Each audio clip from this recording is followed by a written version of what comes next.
ओम वाङ्मे मनसि प्रतिष्ठिता मनो मे वाचि प्रतिष्ठितम् आविराविर्मयेधि वेदस्य महर्निष्ठा श्रुतं मे मा प्रहासि अनेनाधीतेन अहोरात्रान् सन्दधामि ऋतं मयामि सत्यं वदिष्यामि तन्मामवतु तद्वक्तारमवतु अवतु माम् अवतु वक्तारम् अवतु वक्तारम्। ओम शांति शांति शांति। ऐतरेय उपनिषद के दूसरे अध्याय का संबंध भाष्य कहिए। पहले और दूसरे अध्याय के बीच में आचार्य का जो भाष्य है वो हम लोग पढ़ रहे हैं। और कल क्लास होने के बाद एक प्रश्न सामने आया हमारे कि ये सब क्या चल रहा है, इसको हम साधक किस प्रकार ग्रहण करें, हमारे जीवन में इसका क्या स्थान है। तो आज उसकी चर्चा हम दोबारा भाष्य के शुरू से उस दृष्टि से करते हैं। सबसे पहले इस भाष्य में जो बताया है वो ये है कि श्रुति को कैसे पढ़ना, कैसे उसका अर्थ ग्रहण करना, ये पहली बात। और उसमें पहली बात जो हमारे सामने आई कि तर्क जो हमारी शक्ति है उसका सब जगह व्यवहार करना काम का नहीं होता। तर्क को श्रुति के अनुसार मोड़ना पड़ेगा। श्रुति को तर्क से जांचने की कोशिश मत करो, अर्थ उसका ग्रहण मत करो। इसलिए अर्थ कैसे ग्रहण करो कि जो ऋषि हमसे कह रहा है उसका मतलब क्या है, उसका इंटेंडेड मीनिंग क्या है, उसके मन में क्या हमको सिखाना है, ये समझो। हम कहेंगे हम कैसे समझेंगे, हमारे उसको हमको क्या सिखाना है। इसमें आचार्य का जो पद्धति है सभी जगह उन्होंने गीता भाष्य में शुरू में कह दिया उसको विवेकता संक्षेप तो अर्थ करिष्यामि, यानी ब्रह्म सत्य जगत मिथ्या ये हमको सिखाना ही सारे उपनिषदों का अर्थ है। ये पहले हमको पकड़ ही लेना पड़ेगा। इसके लिए प्रमाण पर्याप्त हैं और सारे उपनिषदों की और गीता की एक वाक्यता भी हमको एक्सेप्ट करनी पड़ेगी। नहीं तो एक उपनिषद हमको एक सिखाएगा, दूसरा दूसरे को सिखाएगा, तो हम जाएंगे कहाँ। इसलिए कर्मकांड हमें कुछ भी सिखाए, सारे वेदांतों में एक वाक्यता एब्सोल्युटली शुरू से ही हमको पकड़नी है। उसके बारे में शंका हो तो गुरु से पूछो, वो समझाएगा तुमको कैसे सारे उपनिषद एक ही चीज हमको सिखा रहे हैं और वो एक ही चीज है जो सिखा रहे हैं। वो भी ये दुनिया में एक ही चीज है, दो नहीं है, ये सिखा रहे हैं। उस दृष्टि से अगर हम देखेंगे तब पता चलेगा कि अरे ये तो ब्रह्म ही सब कुछ है, ये सिखाने का एक प्रकार की भाषा हुई है। ये पहले भाषा का जो प्रारंभिक भाग है उसमें हमको ये सीखना है। उसके बाद हमारे अपने मन में उसके बाद का जो भाष्य है उसका तात्पर्य इस प्रकार है कि हमारे बहुत से फीलिंग्स होते हैं, हमारे बहुत सी भावनाएं होती हैं, मन में आइडियाज होती हैं, भावनाएं होती हैं, और उसके अनुसार हम श्रुति को देखने जाते हैं। तर्क के अनुसार नहीं देखना पहली बात हो, किंतु हमारे मन में जो जो मौजूदा भावनाएं हैं उनके अनुसार हम श्रुति को देखने जाते हैं। वो भी महान भूल है। और कई विद्वानों के मतांतर हमने अगर ग्रहण कर लिए है, उससे हमें हमारी मति चकरा गई है, उसके द्वारा भी हमें नहीं जाना है। अब हमारे मन में जो है उसको हमको क्या करना है, हमारे मन में जो है उसको श्रुति के आधार पर हमको जांचना है। और हम कितनी हमारी फीलिंग्स हैं कि जो बिना विश्लेषण के ग्रहण करते हैं, ये हमारे जीवन में डेंजरस चीज है। तीन आत्माएं हैं, किसने बोला? हमें लगता है। तुम्हें क्या लगता है? तुमने विश्लेषण करके देखा क्या? नहीं। यही सारा होता है हमारा। अगर हमें किसी रस्सी में सांप दिखता है, हमें लगता है कि वो सच है, पर क्या हमने प्रकाश ला करके देखा था उसको? सांप है तो उसको लाठी मार के देखा था क्या हमने? तो इसलिए हम अपने प्रमाणों को हिला डुला करके उसका विश्लेषण नहीं करते, तब तक हमारी सारी गड़बड़। और ये हमारी फीलिंग है, तीन आत्माएं। कुछ हमारी फीलिंग, कुछ दार्शनिकों का सुन करके, कुछ वेदांत का अधूरा ग्रहण करके ये हमारी फीलिंग बनी है। और इसलिए इस हमारे मन में जो भी जितनी भी फीलिंग्स होती हैं, उसको हम बिना विचारे ग्रहण करते हैं। यही हमारा सबसे बड़ा दोष है, और यही माया है, और इसी में हम घूम रहे चक्कर। इसलिए विश्लेषण करके हमको आचार्य विश्लेषण करने में मदद कर रहे हैं और सिखा रहे हैं कि देखो, विश्लेषण करके देखो तुम्हें क्या लग रहा है, हमारा स्वरूप क्या है। अब ये जो अति प्राकृत लोग हैं, माने जिन्होंने कुछ अपने को इंटेलेक्चुअली या स्पिरिचुअली कल्चर किया ही नहीं है, वो तो बेटे को ही आत्मा मानते। इसी में ऐसी बात आएगी कि बेटा ही तो आत्मा है, मेरा शरीर ही तो आत्मा है, मेरा मन ही तो आत्मा है। अब जब हम विश्लेषण के देखते हैं तो देखेंगे नहीं, आत्मा नहीं है। आत्मा होने के लिए जो भी क्राइटेरिया आवश्यक है, इसलिए आचार्य ने इसमें आत्मा शब्द की व्याख्या कर दी, एटिमोलॉजिकल मीनिंग, यानी उसका विश्लेषण करके शब्द का क्या अर्थ निकल रहा है वो भी देख लो बोला था शुरू में। क्योंकि शुरू में ही था कि आत्मा ही एक अकेला था, वही आत्मा शब्द की उन्होंने एटिमोलॉजिकल मीनिंग कहते हैं, मैंने धातु अर्थ उसका सिखाया था हमको। तो ये भी हमको देखना पड़ेगा। तो इसलिए आत्मा को तो हम जानते ही नहीं हैं, यहाँ से शुरुआत करनी पड़ेगी। किसी चीज का ज्ञान पाने के लिए हमारा जो ज्ञान है वो क्या है? महान अज्ञान है, ये हमको जानना पड़ेगा। और ये महान अज्ञान ये है कि हमने विश्लेषण ही नहीं करके देखा। विश्लेषण करके जब देखते हैं तो देखते हैं क्या देखा आपने? कहाँ देखा? हमें अपना स्वरूप देखा कहाँ? हमने अपना स्वरूप जाना कहाँ? और स्वरूप जानने की विधि ही अलग है। मुंडक उपनिषद में इस बात को सबसे अधिक स्पष्ट, सभी उपनिषद में बताया, पर मुंडक उपनिषद में इस बात को स्पष्ट, सबसे अधिक स्पष्ट रूप में बताया है। इसलिए यहाँ पर अथर्वण में ऐसा बताया करके कोट किया है। मुंडक उपनिषद में याद कर लो उसको। शौनको हुए महाशाल, शौनक एक महाग्रस्त थे, उनके मन में विकास हुआ। और विकास हुआ तो अपने अपने आप एक फीलिंग आई जो पहले नहीं थी। विकास के परिणाम से एक फीलिंग आई जो साधारण मनुष्य के मन में होती ही नहीं।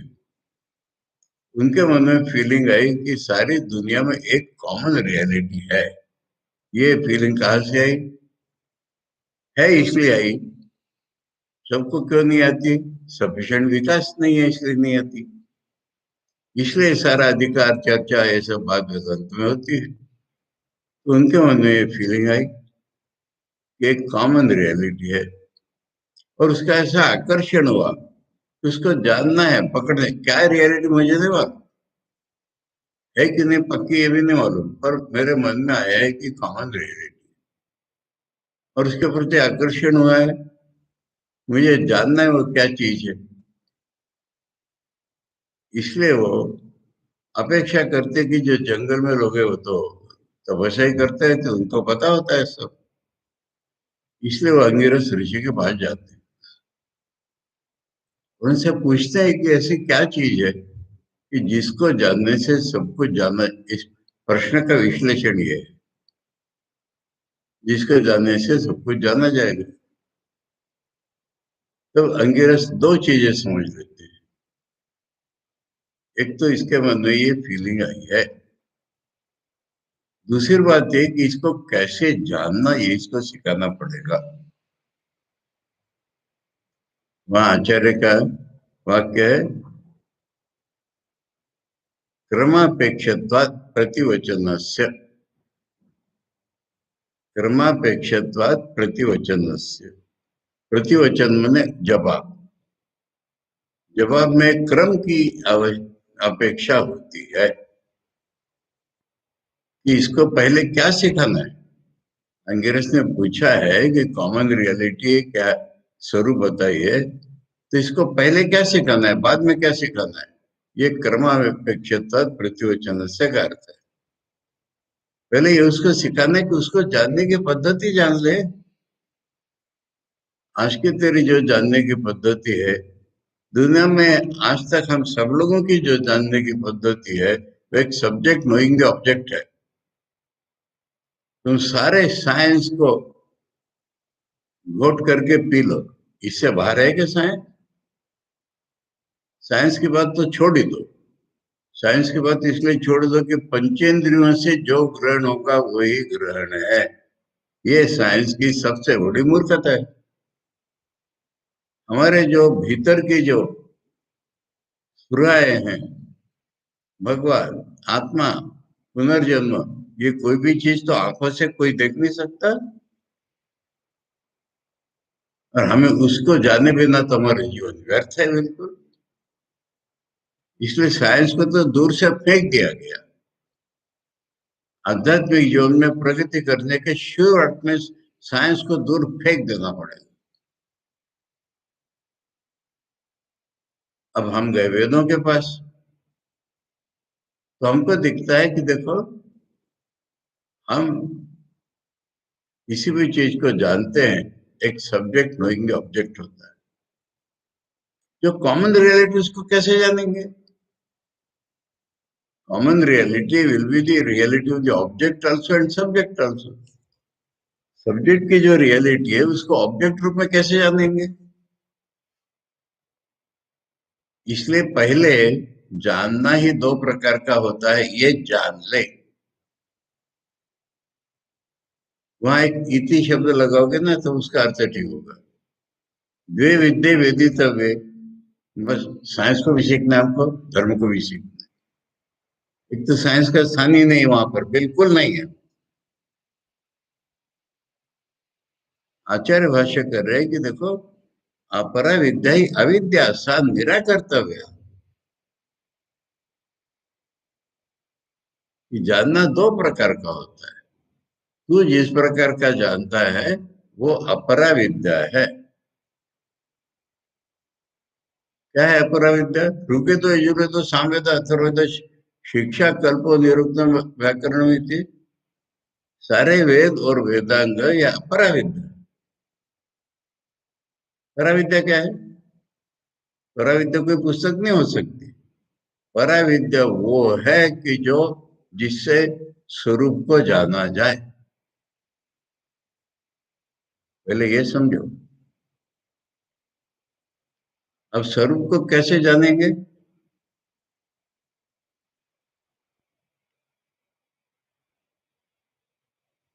लोकेशन।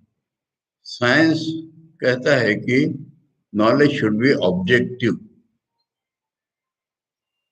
यानी हम जो है, हम सब्जेक्ट हैं। हम, हमारा मन, हमारा ईगो, ये सब कुछ उसमें इन्वॉल्व नहीं होना चाहिए। इसको साइंस कहते हैं ऑब्जेक्टिव। किंतु दुनिया ऑब्जेक्ट है, यही तो सब्जेक्टिव थॉट है हमारा। कहां से ऑब्जेक्टिव आएगा। हम एक सब्जेक्ट हैं, दुनिया ऑब्जेक्ट है। ये कहां से बताया तुमको किसी ने। हमको फील हो रहा है इसलिए बस, हो गया। तो सब्जेक्ट सब्जेक्टिव थॉट नहीं हो गया ये।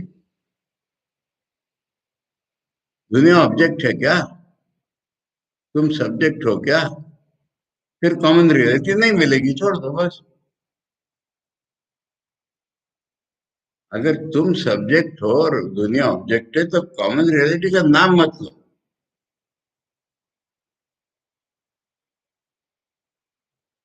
तो फिर क्या है वेदांत। सब्जेक्टिव नहीं है बिल्कुल। वस्तु स्वरूप के अनुसार जो ज्ञान, उसको सही ज्ञान कहते हैं। वस्तु, ऑब्जेक्ट नहीं, रियलिटी। और रियलिटी अगर कॉमन रियलिटी है, उसके अनुसार ज्ञान होना पड़ेगा तुमको। इसलिए परायया तद अक्षरम अधिगम्यते। परा विद्या तो उसको कहते हैं जो अक्षर ब्रह्म है, जो हमारी तुम्हारी कॉमन रियलिटी है, जिसको तुम सीख कर रहे हो, उसके स्वरूप के अनुसार तुम्हारा ज्ञान हो जाना चाहिए। इसलिए एपिस्टेमोलॉजी और मेटाफिजिक्स, इनका अलग अलग अध्ययन हमारे देश में नहीं होता। ये वेस्टर्न आइडिया है। एपिस्टेमोलॉजी में कैसे हम जानते हैं, कैसे हम जानते हैं कि विश्लेषण वेदांत में करके बताया कि सारे मीन्स हमारे बेकार है। मेटाफिजिक्स माने क्या सत्य है, उसके अनुसार हमें जानना पड़ेगा। हमारी एपिस्टेमोलॉजी हमको मेटाफिजिक्स के अनुसार मोल्ड करनी पड़ेगी। हमारे देश में इस तरह के टॉपिक नहीं होते। एक मत प्रणाली होती है, वो भी एक नीचे का थॉट है हमारे देश में, पर मत प्रणाली होती है, उसी में मेटाफिजिक्स होता है, उसी में उसकी एपिस्टेमोलॉजी होती है, उसी में उसकी साइकोलॉजी होती है, उसी में उसका सब कुछ होता है। सिस्टम वाइज स्टडी होती है हमारे। और वेस्ट में फिलोसफी माने ethics, metaphysics, philosophy, epistemology, etymology, philology, करो तो पड़े। इसलिए जैसे वस्तु का स्वरूप होगा, ऑब्जेक्ट का नहीं, वस्तु का स्वरूप होगा, वैसे करस्पॉन्डिंग ज्ञान अगर हमारा हो गया, तभी तुम रियल नॉलेज है वो। ये पहले सीखा करके वस्तु का स्वरूप और उसका ज्ञान साइमल्टेनियसली दिया जा रहा है वहां। सारे वेदांत को ग्रहण करने की प्रक्रिया मुंडक उपनिषद में दी जा रही है। तो इसलिए ऋषि का इंटेंडेड मीनिंग क्या है, उसको हमको क्या सिखाना, हम वेदांत सीखने क्यों आए, ये पहले परीक्षा करो। इस तो भी एक नई फिलोसफी सीखने आए, दूर जाओ पहले, कभी नहीं सीख सकते। हमें जीवन में मुक्ति की प्यास लगी है, इसलिए तो वेदांत का अधिकार डिफाइन किया जाता है। विवेक, वैराग्य, समाधि, षट संपत्ति और मुमुक्षुत्व, इसके बिना वेदांत क्या पढ़ने जाओगे। हमें मोक्ष की आस लगी हुई है। यदि एक विशाल व्यापक दृष्टि से देखे तो हम जो कर्म करते हैं, ये पराजित है, क्योंकि कर्म के द्वारा चित्त शुद्ध होकर के तब हम लायक बनेंगे कॉमन रियलिटी को जानने। हम जो भक्ति करते, उपासना करते, ये पराविद्या है, अगर उसके डायरेक्शन ठीक हुई तो। उसी तरह से गुरु के पास जाकर के सीखना है। और आचार्य बता रहे हो पराविद्या, बोले उपनिषद, बोले उपनिषद तो वेदों में इंक्लूडेड है, तो वो क्या पराविद्या हो गई क्या। आचार्य ने कहा हाँ, शब्द राशि की दृष्टि से तो पराविद्या होगी। फिर परा क्या होगा, बोले परा में पहले गुरु के घर जाना पड़ेगा, ये आचार्य कह रहे हैं वहां पर। और उन वेदों को गुरु जैसे ग्रहण करा रहा है, वैसे ग्रहण करना पड़ेगा। कितनी आख्यायिका होती है मालूम है। एक है सत्यकाम जाबान। सत्यकाम माने उससे कहा, जब न्यूज में पढ़ने जाएगा तो नाम और गोत्र पूछेंगे। मन का मुझे नहीं मालूम तेरा गोत्र क्या है, मैं जानती हूँ मेरा नाम जवाल है और तेरा नाम सत्यकाम। उसने गुरु से जाके कह दिया। मैंने माँ से पूछा था, माँ ने बताया है। गुरु कहता है ब्राह्मण छोड़ के कोई ऐसी बात ही नहीं कर सकता, इतना डैमेजिंग ट्रूथ अपने बारे में कोई नहीं बता सकता। इसलिए तो तू ब्राह्मण है, तुझे एक्सेप्ट करता हूँ। अच्छा, एक्सेप्ट किया, फिर क्या किया? क्लास में बिठा के पढ़ाया, कुछ बातें बता दी होंगी जो हमको बाद में पता चलती हैं, और कहा ये 400 गायें हैं, नचिकेता वाली गायें नहीं, पर नॉट हेल्थी कंडीशन, दुबली पतली, अनहेल्दी, इनको जंगल में ले जाओ और सेवा करो। क्यों गुरुजी, मैं तो ज्ञान पाने आया हूं ना, ऐसा नहीं कहा उसने। उसने अपने मन में एक ऑब्जेक्टिव बनाया, अगर सेवा करूंगा तो ये हेल्दी हो जाएंगी, हेल्दी हो जाएंगी तो अपने आप संख्या बढ़ेगी, ये 1000 हो जाएंगे ना, तब तक मैं जंगल में रहूंगा। उसने वो ऑब्जेक्टिव बनाया, गुरु ने नहीं बताया। गुरु ने कहा इनकी सेवा कर, जंगल में ले जाएंगे, सेवा कर। उसने मन में एक ऑब्जेक्टिव बना लिया, और वो सेवा में इतना तन्मय हो गया कि ऑब्जेक्टिव भी भूल गया अपना। ये सारे साइकोलॉजी सीखने हैं हमको उसमें से, खाली कहानी गप्प नहीं होती, इंटेंडेड मीनिंग देखना। तो फिर एक बैल ने कहा उससे, अरे हम 1000 हो गए, वापिस ले चल गुरु के पास। मैंने he had forgotten even the objective he himself had set। इसका अर्थ है कि सेवा में पूरे अंतःकरण से लग गया। अब सेवा में पूरे अंतःकरण से लग गया तो विकास हो गया उसका, मन शुद्ध हो गया। वो शुद्ध मन में बाहर की कोई भी चीज बोलती है, मैंने हमारे बोल जो हमको ऐसा लगता है बैल बता रहा है, फिर उसको कुछ तो सिखाया ही था, रोज ऐसा ध्यान करो, रोज उपासना करो, ये आवश्यक अंग था। इसलिए लौटते में शाम को अग्नि जलाया, उसके सामने ध्यान करने बैठा, और सब अग्नि बोला कि मैं तुझको सिखाता हूँ। ऐसा होते होते गुरु के घर में आया तो रिलेटिवली उसको ज्ञान हो गया था। फिर गुरु ने कहा, रे तेरा मुंह तो चमक रहा है रे, तेरा ज्ञान किसने बताया? उसने कहा मुझे आदमी ने नहीं बताया, परंतु जब तक आपके मुंह से नहीं सुनता तब तक ज्ञान मेरा पक्का नहीं होगा। कितनी बड़ी ट्रुथ बताया है।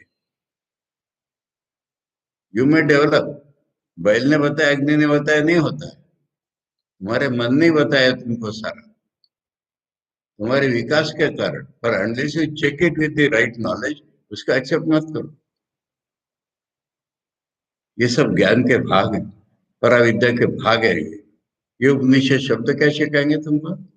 ये कहानी सिखा रही है। फिर गुरु ने उसको वही बताया जो उसने देखा था, गुरु ने बताया। अब उसके मन में कंफर्म हो गया।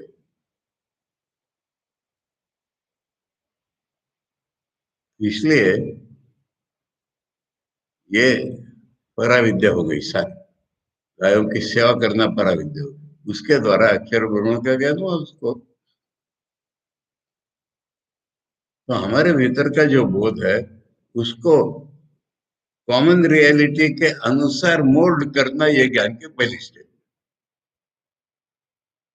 और वो क्या क्यों हो गया ना, अपने आप आ जाएगा, उसको कुछ करना ही नहीं, हमारा स्वरूप है वो।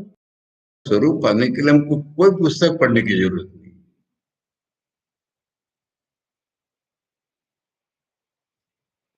इस प्रकार यहाँ पर ये जो लास्ट डिबेट चल रहा था, जो हम लोगों ने देखा कि तुमने अपने आप को क्या जाना, बताओ तो। प्रत्यक्ष नहीं जान सकते। इसमें यह किया जा रहा है कि प्रमाण मीमांसा जो है एपिस्टेमोलॉजी, उसकी स्टडी हम इसीलिए करते हैं।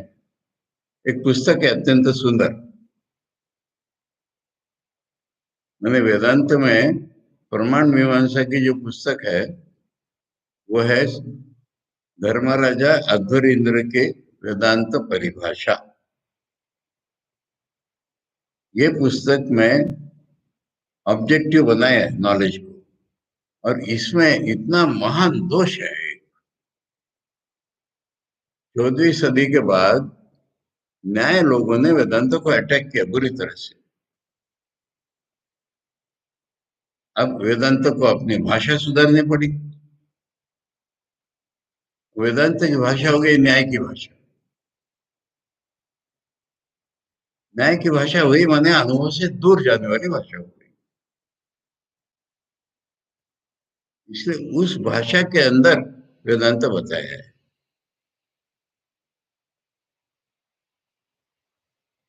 अब इसी को आज हम है क्या, वेस्टर्न इन्फ्लुएंस्ड इंडियन। हमारे मन में ज्ञात अज्ञात रूप में वेस्टर्न फिलोसफर्स की आइडिया भरी हुई है। याद है कथामृत में प्रसंग, स्वामी विवेकानंद एक दिन ठाकुर के पास गीता की प्रशंसा कर रहे हैं। ठाकुर तुरंत कहते किसी वेस्टर्न फिलोसफर ने की होगी प्रशंसा गीता की, इसलिए कर रहा है। यहां तक मन इन्फ्लुएंस हमारा, वो नेचुरलाइज है हमारा उस भाषा में। यानी नव्य न्याय की भाषा छोड़ करके हमारा आज का जो मन है मॉडर्न माइंड का, उसके भीतर से पूरा पूरा मैटर जो वेदांत परिभाषा का है, बिल्कुल एक बूंद भी न छोड़ करके स्वामी सत्प्रकाशानंद जी ने methods of knowledge according to Vedanta पुस्तक लिखी है। इसमें दो प्रस्तावना है, भूमिका है उनकी छोड़ करके। एक तो बड़े नामी वेस्टर्न विद्वान थे स्मिथ, वो तो सत्प्रकाश जी को गुरु ही मानते थे, उन्होंने लिखी है। और दूसरे टीएमपी महादेवन के छोटी सी प्रोफेसर, और टीएमपी महादेवन लिख रहे हैं कि प्रमाण मीमांसा, मैं उसका वाक्य बता रहा हूं, प्रमाण मीमांसा इसलिए की जाती है प्रमाणों को रिजेक्ट करने के लिए। जब तक ये हमारी धारणा पक्की नहीं होती कि हम जिन प्रमाणों से दुनिया को जानते हैं, प्रत्यक्ष अनुमान, उपमान, अर्थापत्ति, अनुपलब्धि और शब्द प्रमाण, लौकिक शब्द प्रमाण, वो रियलिटी को जानने के काम आएंगे। इसको जानने के लिए हम उसका एनालिसिस करते हैं। ये चल रहा है यहाँ पर ये बात चल रही थी। और उसके लिए तो हमको वेदांत सुनना पड़ेगा। उसके लिए तो श्रुति युक्ति अनुभूति ये पद्धति अपनानी पड़ेगी। और बोले ये चीज आसान नहीं है। एक ही रियलिटी, एक ही चिन्ह मात्र, ये सब्जेक्ट नोइंग द ऑब्जेक्ट कैसे बन गया, ये समझाना आसान नहीं है। पर सत्प्रकाश जी ने बड़े सुंदर ढंग से उसका हमको बताया। ये प्रिपरेशन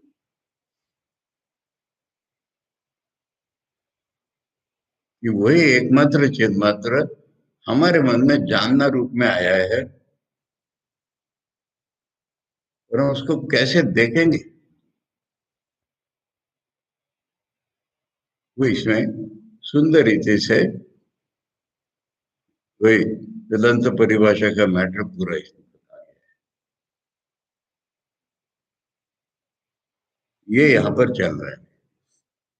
तुम प्रत्यक्ष से जानते, जान ही नहीं सकते कभी। जो तुम्हारी ओन रियलिटी उसको तुम प्रत्यक्ष कैसे देखोगे। सुखादिवत, सुखादिवत माने भीतर की चीज भी प्रत्यक्ष से देख लेते हो, पर वो नहीं देख सकोगे क्योंकि तुम्हारा स्वरूप है। भीतर की चीज मैंने मन के अंदर की, बाहर की चीज आंख से देखते हो, वैसे नहीं देख सकते। मन के अंदर जो चीज है उसको भी प्रत्यक्ष देख लेते हो, पर वैसे भी नहीं देख सकते। तुम्हारा स्वरूप है, मन के अंदर की चीज नहीं है। ये चीज बताए।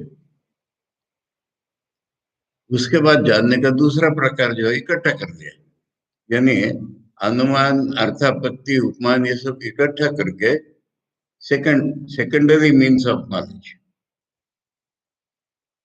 पहले अनुमान से जान लेंगे, और अनुमान के लिए कोई चिन्ह नहीं है उसका। अनुमान में एक चिन्ह प्रत्यक्ष प्रमाण से जानते हैं, उसके अनुसार दूसरा प्रमाण बनाते हैं। अनुमान तो ऐसा कोई चिन्ह नहीं है उसका। ये चल रहा था प्रश्न। तीन आत्माएं हमारी फीलिंग हमने बिना विश्लेषण के ग्रहण कर ली। सुन करके आधा ज्ञान हो गया हमारा। क्या हमारी फीलिंग है? क्या हम हैं? अब विकसित फीलिंग जिसकी होगी थोड़ी सी, मैंने भगवान चीज को न मानने वाली तो दुनिया में, पूरी दुनिया में देखो तो पता नहीं मुझे, मेजोरिटी हो जाएगी नहीं तो।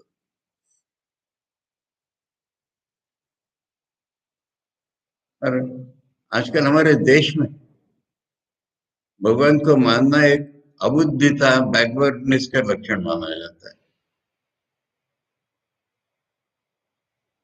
वे बाकी देशों की बातें क्या करेंगे?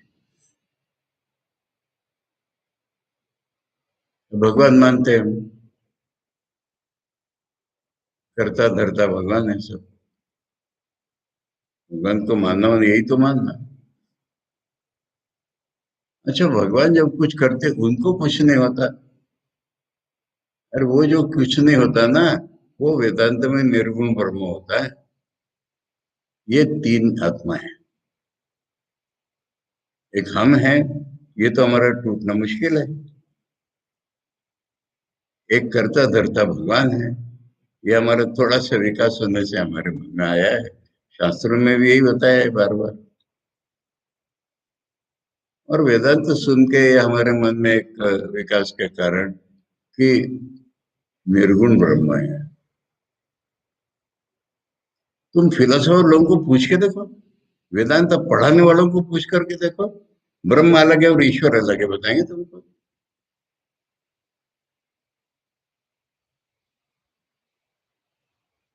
तो इसलिए हमारे मन में ये बस गया। अब सवाल आचार्य ने जो निकाला वो क्या है तुमको बाद में बताएंगे। पहली चीज ले लो कि तुम एक कुछ हो, इसको विश्लेषण करके देखो। प्रत्यक्ष से तुम नहीं देख सकते, ये जानो पहले। वही पराविद्या की बात इस तरह से बता रहे वहां पर। अनुमान से बिल्कुल नहीं जान सकते।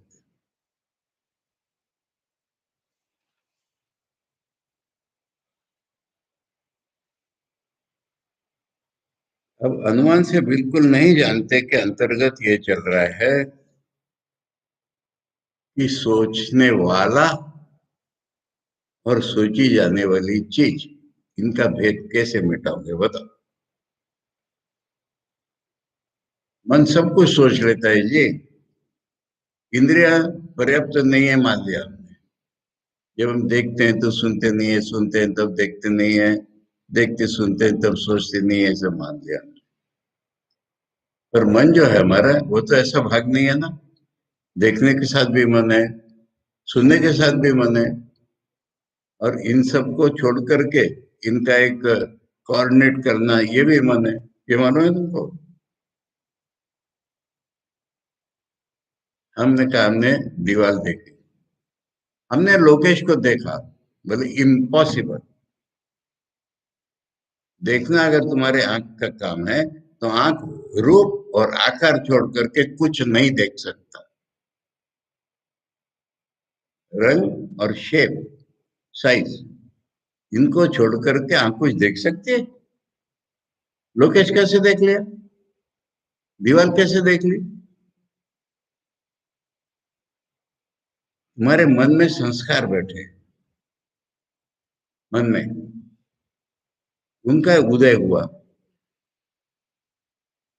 अरे जब लोकेश को देखा था, हाथ छुआ था, उससे बात की थी, तब हमको ये इम्प्रेशन था ऐसा ऐसा लोकेश है।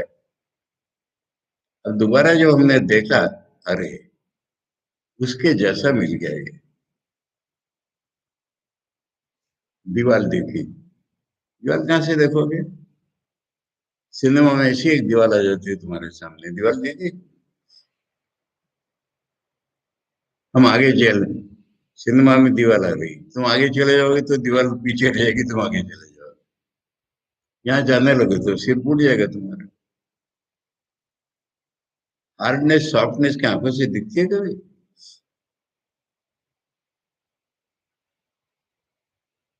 तो हमारा मन ऐसी चीज है, जो आंखों से देखा, जो कानों से सुना, इन सबको पुरानी स्मृति उछाली। ये जो क्या, मनोबुद्धि चित्त अहंकार, अरे क्या स्थान है इनका? एक ही मन है जो चार प्रकार का काम करता है, और हर परसेप्शन में हमें चारों प्रकार लगते हैं। हमने कुछ चीज देखी, पुरानी स्मृति उछाली, उसको कंपेयर किया, ये सारा मन का काम है। तो मन तो सारे इंद्रियों में एक साथ भी लग सकता है, अलग अलग भी लग सकता है, एक साथ भी लग सकता है, और उनको कोऑर्डिनेट करने का भी काम करता है। तो इसलिए मन तो सब कुछ सोच सकता है। तो ठीक है, ये बात ठीक है, हमने मान ली।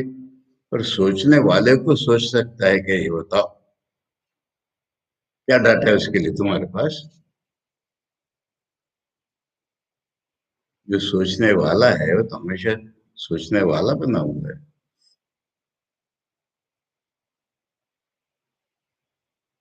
ये सूक्ष्म दृष्टि इसलिए कहा शुरू में, कि जब दृष्टि सुसूक्ष्म हो जाएगी तो बोध में ही स्वरूप प्रकट हो जाएगा, बाहर से देख नहीं सकते आत्मा।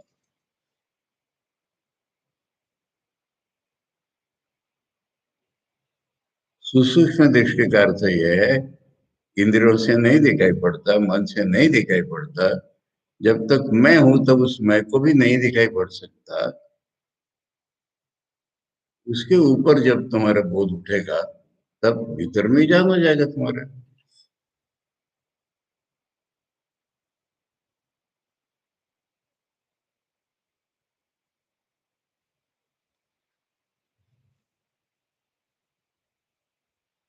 तीसरी बात, वेदांत को समझने का तीसरी बात है कि वेदांत को हम अपने लेवल पर जान नहीं सकते। फिर अपने लेवल के साथ जैसे तैसे जमा करके जान लो, ये दूसरी गलती, भयंकर गलती। वेदांत ने कहा है कि वो सुनने वाला है, वेदांत ने कहा है वो सुनने वाला नहीं है। इसको हमारे फ्लैट लेवल पर जान लो। ऐसे फ्लैट लेवल, कभी सुनने वाला है, कभी सुनने वाला नहीं है, ये मूर्खता का लक्षण है। इसमें फिर क्रिटिकली देखो, कभी शब्द है क्या वहां पर? या एम्फेटिकली ऋषि ने बोला है जानने वाला, कि कभी लोप हो ही नहीं सकता, तो फिर कभी न जानने वाला कैसे बना? और नहीं जानता ये भी स्पष्ट रूप में कहा है।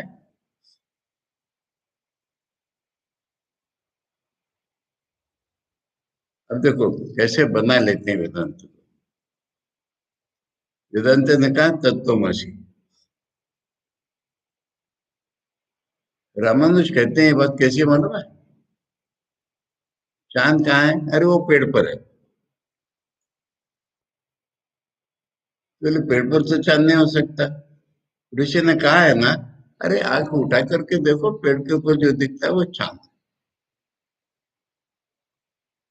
इन्हें हमने ऋषि के वाक्य को तोड़ मरोड़ करके अपना बना लिया, ऋषि का वाक्य सीख रहे हो। इन्हें हम भगवान से आइडेंटिकल कभी हो ही नहीं सकते। परंतु जैसे भगवान शुद्ध है, ऐसे आत्मा भी शुद्ध है, बस ये अर्थ है उसका, तत्वमसी। अब कभी नहीं सीख सकते थे। तो इसलिए ऋषि का अर्थ हम अपने तोड़ मरोड़ के नहीं बनाना है। तोड़ मरोड़ के मैंने हमारे फ्लैट लेवल पर उसको फिक्स नहीं करना है। ये प्रसंग चल रहा है।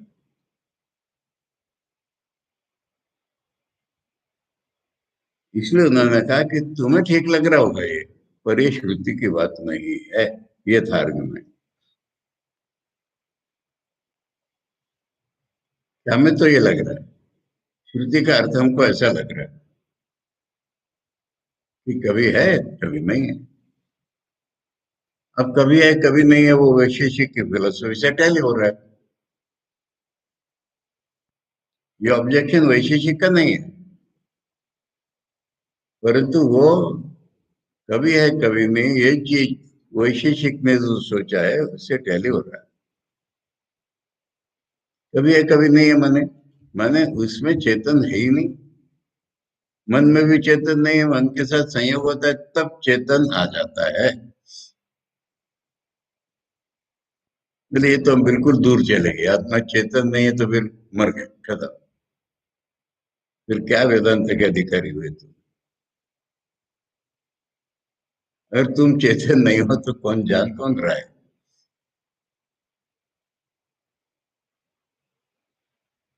इसके मूल में क्या है? फिर वही, आज तक हमारा जो जानना है वो मन के मार्फत से होता है।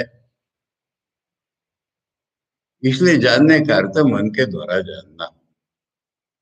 अरे आज तक मन के मार्फत हो सकता है, मन को छोड़ के नहीं हो सकता। कितना वेदांत कह रहा है, ये तो वाचो निवर्तन थे अप्राप्त मनुष्य से। मन को जब तक छोड़ नहीं देते तब तक ज्ञान हो ही नहीं सकता। मन का तो काम ही है बाइपोलराइज करना। एक ही रियलिटी को मैं और दुनिया, इस भाग में विभाग करना, ये मन का काम है।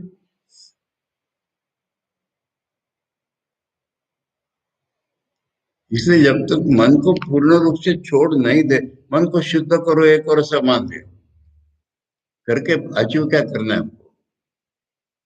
मन को शुद्ध करके क्या अचीव करना है? मन को छोड़ देना है। मन, मान लो एक कीचड़ वाला तालाब है, या कीचड़ है, उसमें फंस गए, निकलना इम्पॉसिबल हो जाता है। शुद्ध करो शुद्ध करो, मैं निकल गया, पानी है, पानी है तो बाहर आ सकते हो। मन को शुद्ध करने का पर्पज ये है कि मन को छोड़ करके हमें आगे जाना है।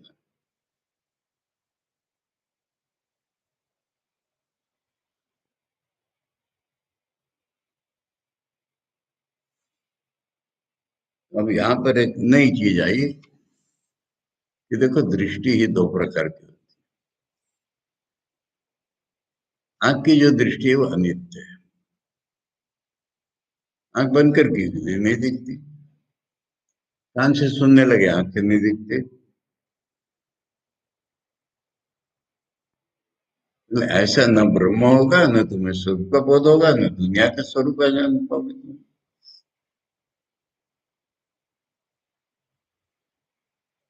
पर आंख के अनित्य दृष्टि को जानने की, बार बार मैं उदाहरण देता हूँ कि हम देख रहे हैं, ये हम जानते हैं कि हम देख रहे हैं। आंख बंद करके हम नहीं देख रहे हैं, हम जानते हैं कि हम नहीं देख रहे हैं। ये ज्ञान देखो क्या है। ये क्या है? आंख दृष्टि की दृष्टि है। कान से सुन रहे हैं, हम जानते हैं कि हम कान से सुन रहे हैं। कान बंद कर लिया, नहीं सुन रहे हैं, हम जानते हैं कि हम नहीं सुन रहे। ये कान की सुनना है, ये कान से सुनना क्षणभंगुर।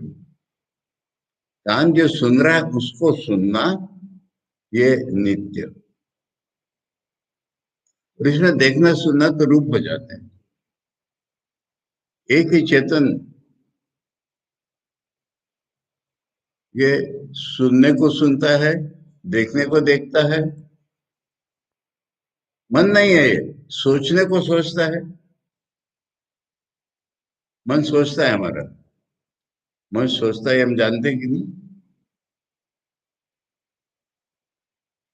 और वो जब तक नहीं है हम, तब तक सोचना भी नहीं हो सकता। उसके चैतन्य से मन सोचता है, और मन सोचता है ये हम जानते हैं। ये जानना कॉमन है। सोचने में, सुनने में, देखने में ये जानना कॉमन है। ये हमारा स्वरूप है। ये नहीं होता, सोचना भी पॉसिबल नहीं है। बेहोशी में, गहरी नींद में सोच ही नहीं पा रहा कुछ। पर उसके पीछे भी ज्ञान है। नींद से उठते कहते मैं कुछ सोच नहीं पा रहा, हो गया। इसमें एक मजेदार बात याद आई इसलिए। वो कह रहा बहुत गहरी नींद हो गई थी आज, कितने बढ़िया स्वप्न देखे। वो गहरी नींद नहीं कहलाती जिसमें बढ़िया स्वप्न देखे। स्वप्न भी जब नहीं दिखता है उसको बढ़िया नींद कहते हैं। तो ये बात चल रही भाष्य। भाष्य की एक भाषा होती है।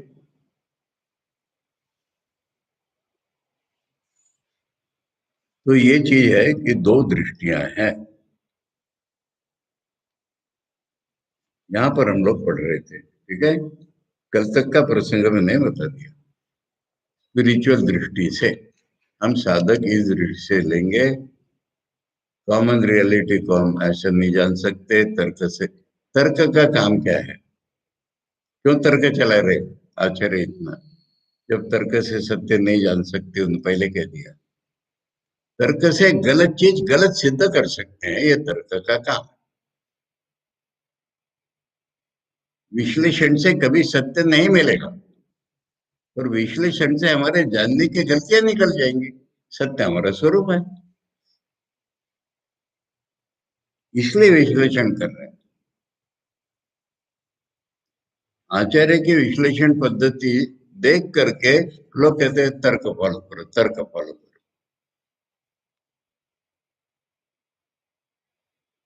इसलिए शुरू में ही बोल दिया तर्क से क्या मिलेगा तुमको। फिर तर्क क्यों कर रहे हो जी? तर्क करने से गलतियां निकल जाएंगी आप। ये तर्क चल रहा था।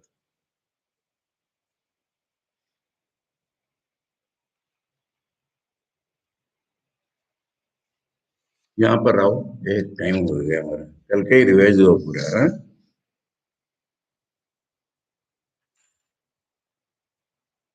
पढ़ लेना है, कोशिश करनी है थोड़ी। 5 मिनट और पढ़ ले, हाँ? यहाँ पकड़ो, नित्य आत्मनो दृष्टिर बाह्य, बाह्य अनित्य दृष्टिर ग्राहिका है। मिला? आत्मा की जो नित्य दृष्टि है, वो बाहर की अनित्य दृष्टि को जानने वाली है। वो मैं देख रहा हूँ ये भी जानती है, वो मैं नहीं देख रहा हूँ ये भी जानती है। बाहर की अनित्य दृष्टि को देखने वाली दृष्टि है वो आत्मा की दृष्टि है। बाह्य दृष्टेश्च उपजन उपाय आदि आदि अनित्य धर्मवत्वात् तद ग्राहिकाया आत्मदृष्टिर तद्वद अवभासत्व अनित्यत्वादि भ्रांति निमित्तम लोकस्य इति युक्तम।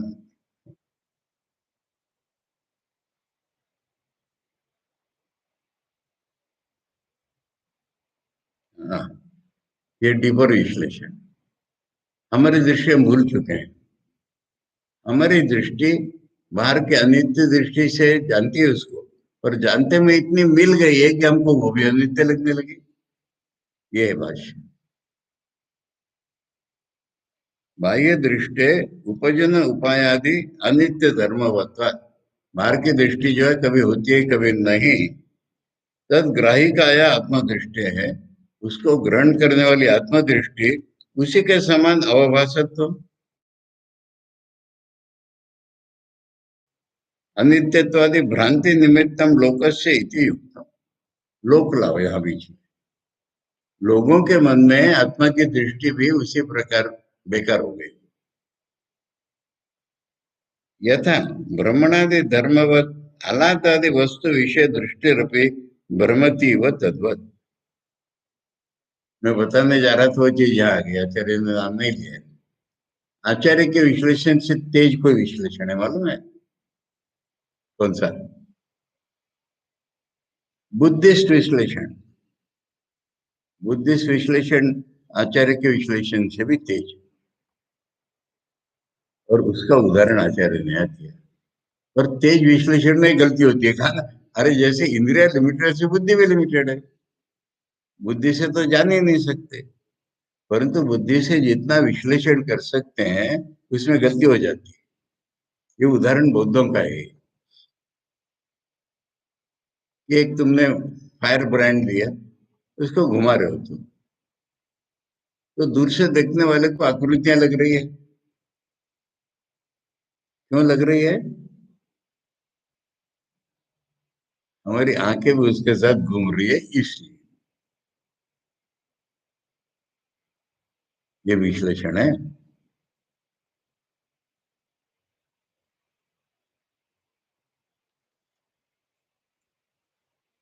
और यहाँ पर सवाल आया कल जो पूछ रहे थे, अगर मन नहीं घूमता तो तब पता चलता क्या है? इसमें सवाल आया था सुबह के योग वशिष्ठ सार में। तो चक्र के समान हमको क्यों लगता है? क्योंकि मन भी घूम रहा है उसके साथ। दृष्टि रपी भ्रमती, आंख भी घूम रही है, आंख की दृष्टि। तथा जो श्रुति गायती व लीलायती व, ये दो शब्द बोल के बृहदारण्य के आचार्य के मन में सारा सवाल हो गया। स्वप्न में भी हम सोचते हैं, स्वप्न में भी हम देखते हैं, स्वप्न में भी कुछ कर रहे होते हैं, पर जगने पर मालूम होता है कि वो देखना सुनना नहीं था। ऐसे ही जागृति पर लगो, इतना डीप रहस्य होता है दो शब्दों में। न तत्र रथारथे होगा, कोई रथ नहीं था, कोई रथ पे चढ़े भी नहीं थे तुम, ये तुमको जागृति में मालूम होता है। तो क्या हो रहा था? मानो देख देख सा रहे थे, चल से रहे थे। ये चीज जागृति में हो रही है। हमारी आंख घूम रही है, मन घूम रहा है, इसलिए हमको ये घूमता हुआ दिखाई पड़ रहा है। इतना डीपर चीज है ये। तस्मात आत्मदृष्टि नित्यत्वात् न योगोपद्यम अयोगोपद्यम अस्ति। वही युगपद माने आंख के साथ हमारी आत्मा की दृष्टि एक भी नहीं, अलग भी नहीं है। आत्मा की दृष्टि चीज ही अलग है। अलग माने आंख नहीं देख रहा है तब भी आत्मा की दृष्टि है, आंख देख रहा है तब भी है। उसको उसके साथ मिक्स मत करो।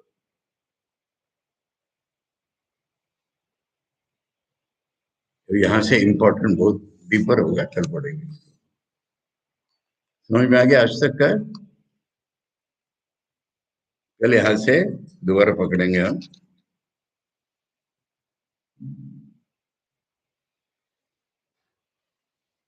ओम, कल माने परसों। ओम वांग में मनसी प्रतिष्ठिता, मनो में वाचि प्रतिष्ठित, आविराविर्म एदि वेदस्य महानिस्था, श्रुतम में मां प्रहसी, अनेनाधीतेन अहोरात्रान् संददामि ऋतं वदिष्यामि, सत्यं वदिष्यामि, तन्माम् अवतु, तद्वक्तारम् अवतु, अवतु माम्, अवतु वक्तारम्, अवतु वक्तारम्। ओम शांति शांति शांति। हरि ओम तत्सत। श्री रामकृष्णार्पणमस्तु।